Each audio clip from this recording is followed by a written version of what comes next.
کیا کبھی ایسا ہوا کہ جھوٹ بولتے وقت دل سے آواز آئی ہو خوف خدا ہے، گناہ نہیں کرنا، جھوٹ نہیں بولنا؟ کبھی یہ کیفیت پیدا ہوئی؟ کیا کبھی رشوت دیتے ہوئے خوف خدا کا جھٹکا لگا؟ کبھی غیبت کرتے ہوئے خوف خدا کا جھٹکا لگا؟ کیا کبھی رشتہ داروں کو ستاتے ہوئے، ہمسایوں کو تکلیف دیتے ہوئے، اپنوں سے چھوٹوں اور طاقت میں کم لوگوں کو ستاتے ہوئے کہ کیا آپ کو کبھی خوف خدا کا جھٹکا لگا؟ اور ایک جگہ میں نے پڑھا کہ جو بندہ اللہ تعالیٰ سے نہیں ڈرتا وہ ہر کسی سے ڈرتا ہے، اور جو بندہ اللہ تعالیٰ سے ڈرتا ہے وہ کسی سے نہیں ڈرتا۔ تو سوچئے کہ کیا کبھی زبان چلاتے ہوئے، زبان کو استعمال کرنے کے وقت ہمیں یہ خوف آیا کہ مجھے اللہ تعالیٰ دیکھ رہا ہے؟ کبھی آنکھ کھولتے وقت ہمیں یہ خوف آیا کہ ہمیں اللہ تعالیٰ دیکھ رہا ہے؟ کبھی قدم اٹھاتے وقت ہمیں یہ خوف آیا کہ ہمیں اللہ تعالیٰ دیکھ رہا ہے؟ کبھی ہاتھ اٹھاتے وقت ہمیں یہ خوف آیا کہ ہمیں اللہ تعالیٰ دیکھ رہا ہے؟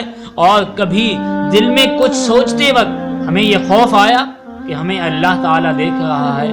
میٹھے اسلامی بھائیو، یقیناً اللہ تعالیٰ ہمیں دیکھ رہا ہے، اور اللہ تعالیٰ ہمارے اعمال سے عالم ہے، جاننے والا ہے، ہم جو کرتے ہیں جاننے والا ہے۔ لیکن کیا ہم کبھی اللہ تعالیٰ سے ڈرتے ہیں؟ آج ہم جھوٹ بولتے ہوئے تو ڈرتے ہیں کہ کہیں سامنے والے کو پتہ نہ چل جائے، سود کھاتے ہوئے تو ڈرتے ہیں کہ کہیں پولیس کو پتہ نہ چل جائے، شراب پیتے ہوئے تو ڈرتے ہیں کہ کہیں پولیس کو پتہ نہ چل جائے، قانون کی خلاف ورزی کرتے ہوئے تو ہم ڈرتے ہیں۔ کیا کبھی خدا سے بھی ڈرے؟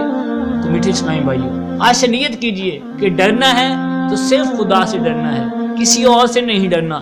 یہ دنیا کا ڈر کیا ہے؟ یہ دنیا ہی تک ہے، کیا ہوگا؟ کچھ بھی نہیں، دنیا میں تھوڑی سی رسوائی ہو جائے گی، لیکن دنیا کا ڈر ہونے کے ساتھ ساتھ اللہ تعالیٰ کا خوف رکھیں کہ کہیں میرا وہ مالک جو مجھے روزی دیتا ہے کہیں وہ ناراض نہ ہو جائے، کہیں میرا وہ مالک جس نے مجھے زندگی دی وہ ناراض نہ ہو جائے، جس نے مجھے 2 آنکھیں دی کہیں وہ ناراض نہ ہو جائے، جس نے مجھے خوبصورت چہرہ دیا کہیں وہ ناراض نہ ہو جائے۔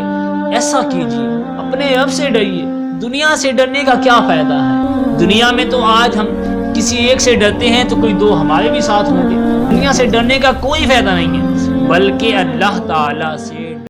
اس ویڈیو کو شیئر ضرور کیجئے، ہو سکتا ہے آپ کے ایک شیئر سے یہ بات کسی کے دل میں اتر جائے۔ جزاک اللہ۔